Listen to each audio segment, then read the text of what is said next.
आपके बच्चे जितना महसूस है वीडियो वायरल हुआ, इसमें भाजपा ने यार इसके अलावा बहुत कुछ है यार। मैं आरोप प्रत्यारोप की राजनीति नहीं करता। नहीं नहीं, आपको कोई सवाल, आपको कोई विकास से एक मिनट, आपको विकास एक मिनट यार भाई, आपको विकास से संबंधित मुझसे सवाल पूछना हो, आप मुझसे विकास के संबंधित कोई सवाल पूछना हो मुझसे पूछिए। नहीं नहीं, आप मुझसे सवाल उससे पूछिए। संविधान का मखौल उड़ाने का कोई मतलब ही नहीं है। क्या मखौल उड़ गया उसके अंदर, पहले मुझे बता दीजिए। आपने देखा वीडियो, आपने देखा तो आप मुझे बताओ क्या मखौल उड़ गया। और इसके अलावा बहुत विषय हैं यार, बहुत विषय हैं यार, छोड़ो इसे। नहीं कोई मखौल नहीं, संविधान हमारे लिए ग्रंथ है और अपने संविधान का सबसे ज्यादा सम्मान करते हैं। हाँ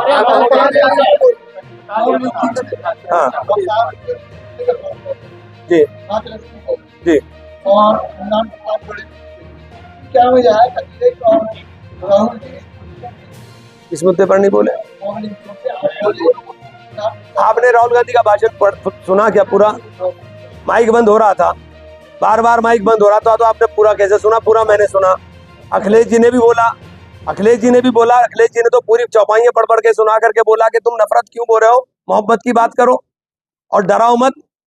राहुल गांधी तो बार बार कह रहे थे डराओ मत, और किस तरह बोलेंगे साहब? हमारे यहाँ बस अड्डे की समस्या है बहुत पुरानी, बस अड्डे की समस्या बहुत पुरानी है हमारे। जी जी। तो आप जनप्रतिनिधि होने से क्या प्रयास करेंगे? देखिए, बस अड्डा स्टेट सब्जेक्ट है। मैं कोशिश करूंगा निश्चित रूप से कि वो बस अड्डा बने, और बस अड्डा यहाँ, चूंकि यहाँ की आबादी जो जोग्राफिकल वो है, वो आबादी इस तरह की है कि एक कोने पर एक बस अड्डे से काम मुझे लगता है चलेगा नहीं, 2 ही बस अड्डे बनाने पड़ेंगे।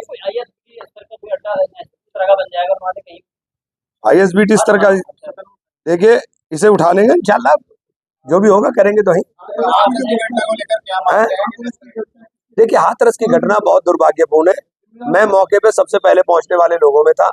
मैं रात को ही मौके पर पहुंच गया था, और जिस तरह से मैंने लाशों का वहां पे हाल देखा, और बहुत गरीब लोग थे, बहुत गरीब लोग थे।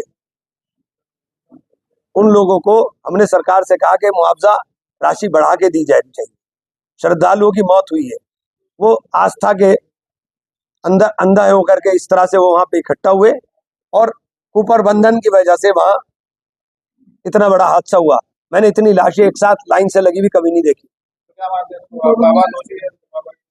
भाई दोषी तो सरकार तय करे कौन है कौन नहीं है। मेरा मामला है मुआवजे का, कि मुआवजा दे उन्हें, क्योंकि अब आप दोषी तय करो कौन है कौन नहीं है तो अलग विषय है, पहले आप मुआवजे की बात करें कि मुआवजा दे। कैसी बात कर रहे हैं यार, जब तुमने सुना नहीं बोल रहे। राहुल गांधी ने कहा हिंदू कभी हिंसक नहीं हो सकता, राहुल गांधी ने कहा हिंदू कभी नफरत नहीं फैला सकता। आप हिंदू के नाम के ऊपर ये नफरत और हिंसा क्यों फैलाने की बात करते हो? राहुल गांधी ने कहा, आपने उसे उल्टा कर दिया। कैसी बात कर रहे हैं भाई? और ये सब रिकॉर्डेड है, रिकॉर्ड के अंदर है, इसलिए कोई भी बात ऐसी मत करो जो रिकॉर्ड के अंदर हो और आप गलत बयान कर रहे हो।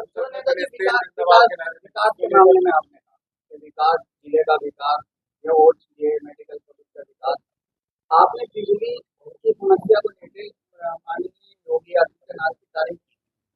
भैया मैंने योगी जी की तारीफ नहीं की थी। मैंने ये कहा था, और आप में से कौन सा आदमी है जो मेरी बात को झुठला देगा? इस कड़कड़ाती गर्मी में जब ट्रांसफार्मरों के ब्लास्ट हो रहे हो, बिजली के कर्मचारी रात रात भर करके काम कर रहे थे, मैं जाग रहा था, मैं देख रहा था, मैं करा रहा था। लाइट हमें अच्छी मिल रही थी, मैंने अच्छी लाइट की बात तारीफ कर दी, आपने योगी से जोड़ दी। बताओ इसमें मेरी क्या गलती है भाई? तो लाइट अच्छी थी यार। अगर मैं कहूँ कि नहीं थी तो क्या नहीं थी? एक मिनट, अगर मैं कहूँ कि नहीं थी तो क्या नहीं थी? बताओ, लाइट 14 घंटे 16 घंटे 18 घंटे मिल रही थी कि नहीं मिल रही थी? की सरकारों से अच्छा मांगते हैं। अरे भैया थी, कैसे नहीं थी? आप कैसी बात कर रहे हो यार? एक विपक्ष में होने का मतलब केवल आलोचना हो गया कि हम आलोचना ही करते रहेंगे?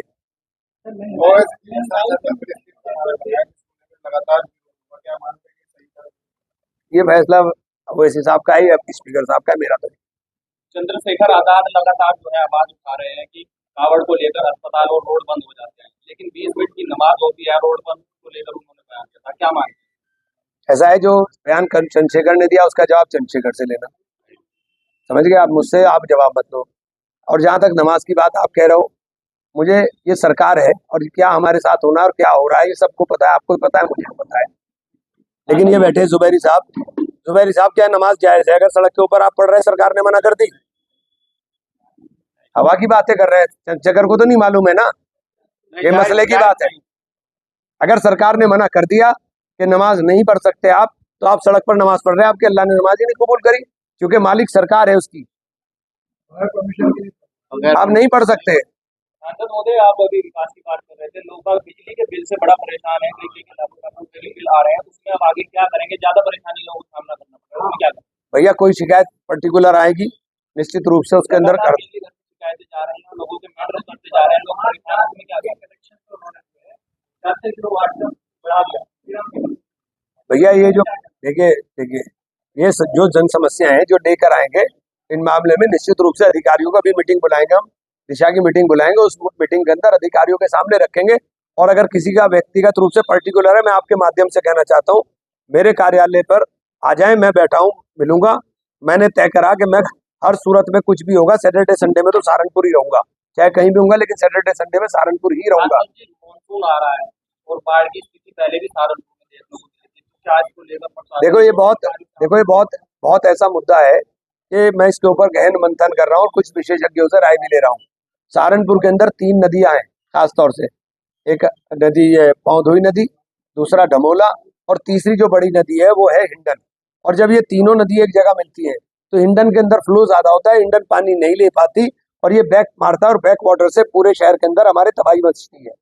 तो इसमें हम क्या करा सकते हैं, इसका क्या रास्ता निकल सकता है, चूंकि प्राकृतिक आपदा है, लेकिन इसका कोई रास्ता कोई ना कोई निकलने का होगा, उसमें हम विशेषज्ञों से राय लेकर के काम करेंगे।